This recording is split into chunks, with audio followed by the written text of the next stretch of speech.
जय हिंद दोस्तों, स्वागत है आपका आपके अपने YouTube channel learning point with Abhishek sir पर। दोस्तों, आप सबके लिए इलाहाबाद हाई कोर्ट के लिए स्पेशल पेड बैच चलाया जा रहा है, जिसमें आपको 5 डिक्टेशन डेली प्रोवाइड किए जाते हैं। 3 डिक्टेशन आपके निबंध, जीवनी, योजना, कुरुक्षेत्र, कहानी और आध्यात्मिक लेख के होंगे और 2 मैटर आपके संसदीय मैटर होंगे विद पंक्चुएशन बोला जाएगा, जैसा कि पिछली बार स्किल टेस्ट में बोला गया था। तो दोस्तों, अगर आप इस पेड बैच से जुड़ना चाहते हैं तो आप इस नंबर पर संपर्क कर सकते हैं 7393976701। आप हमें इस नंबर पर व्हाट्सएप या टेलीग्राम पर मैसेज कर सकते हैं और बैच की इन्फॉर्मेशन ले सकते हैं। इसके अलावा अगर आप हमसे ऑफलाइन क्लास करना चाहते हैं, इलाहाबाद में रह रहे हैं, तो आप हमसे कैरियर टेक एकेडमी, लोक सेवा आयोग गेट नंबर 2 के जस्ट सामने 3 से 5 शाम को बैच चल रहा है, जो कि स्पेशल इलाहाबाद हाई कोर्ट के लिए डेडिकेटेड है। तो आप वहां भी हमसे ऑफलाइन क्लास कर सकते हैं। आपकी डिक्टेशन शुरू होगी 5 सेकंड बाद।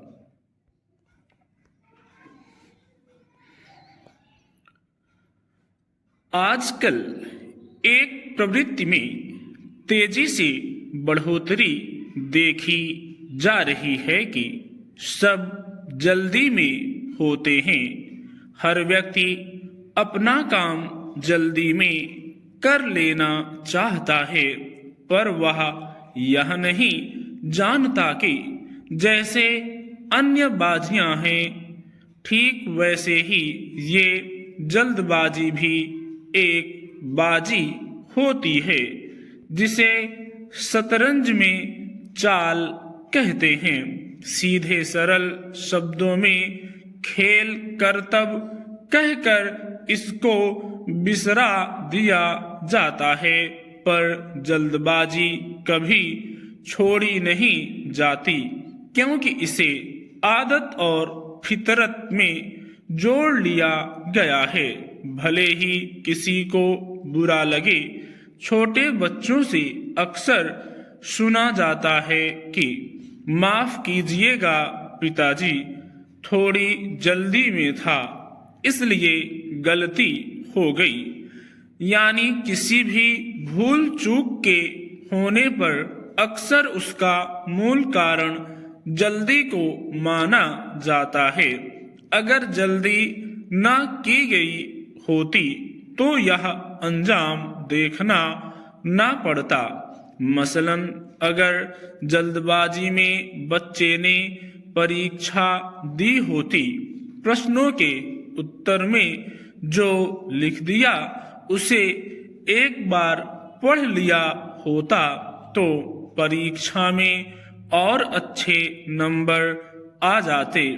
लगता है ये माफी मांगने की प्रवृत्ति हर वैसे विद्यार्थी की होती होगी, मगर क्या किया जाए, ये जल्दबाजी के नतीजे हैं।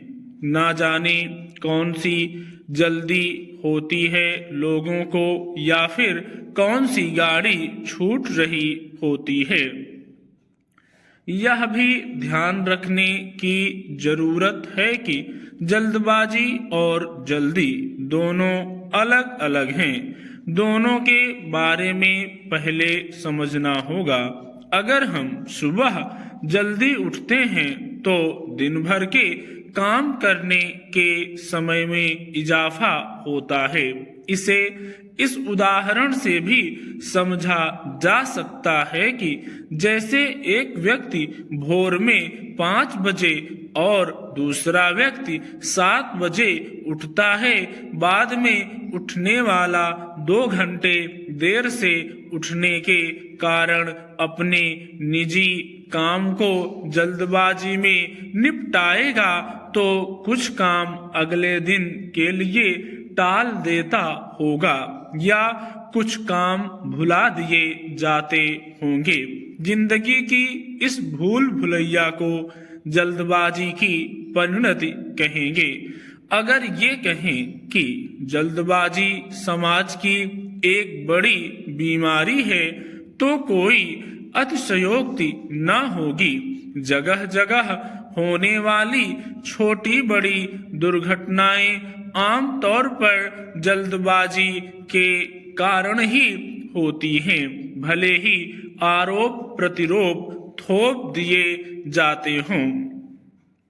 असलियत आजकल सीसीटीवी कैमरे या फिर पुलिस या यातायात पुलिसकर्मी बताते हैं। थोड़ी थोड़ी दूरी पर चेतावनी देते बोर्ड दिखते हैं कि जल्दी से देर भली, कृपया जल्दबाजी न करें। सड़क पर जितने भी हादसे होते हैं उनमें लगभग सभी दिखावे की जल्दबाजी के कारण होते हैं। कभी कोई दूसरों को दिखाने के लिए तेज रफ्तार में गाड़ी चलाता है और हादसे का शिकार हो बैठता है, तो कभी दूसरों के इस तरह सड़क पर बेलगाम रफ्तार की वजह से कोई सही तरीके से वाहन चलाने वाला भी हादसे की चपेट में आ जाता है और जान गंवा बैठता है। यानी नाहक ही जल्दबाजी की रफ्तार की वजह से कोई मारा गया। स्टॉप।